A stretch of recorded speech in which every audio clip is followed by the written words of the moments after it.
Hello and welcome to another episode of the Proper Form Friday series. Today, we will be looking at the cable crunch. The cable crunch involves spinal flexion, which is contracting the abdominal muscles to round the back. Crunching movements have a higher emphasis on the upper portion of the rectus abdominis. To perform the movement, attach the rope to the cable machine and position the pulley high up. Grip the ropes at their ends and kneel under the pulley, ideally on a soft surface. Keep your hips in the air because if you sit on your ankles, you will have less leverage to crunch and the mobility demands are greater. Pull the rope behind your neck so your wrists are beside your shoulders. While keeping your lats engaged, crunch your upper body, rounding your back and have your head get close to your knees. Forcefully exhale on the contraction and inhale on the eccentric. Timed breathing will help the overall core contraction.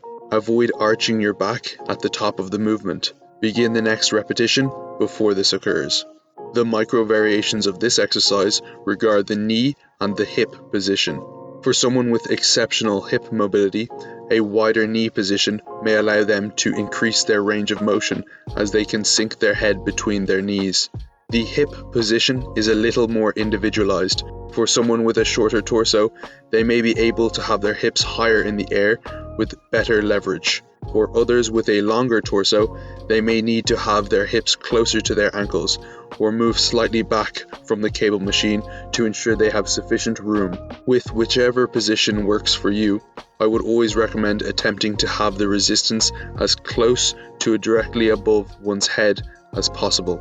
The strengths of this exercise is that it is a great exercise to specifically target the upper abs. The learning curve is reasonably low and progressive overload in the early stages is excellent. The weaknesses of this exercise is that after a certain point, progression becomes extremely difficult. This is determined by your weight. With enough resistance, it will be difficult for you to stay grounded. Be careful at the top of the movement and avoid arching your spine. A progression would be the decline crunch. However, the level of difficulty may be similar to the regular cable crunch.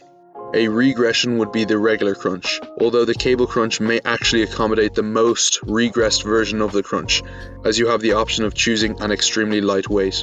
That's everything for the cable crunch. Have a great day.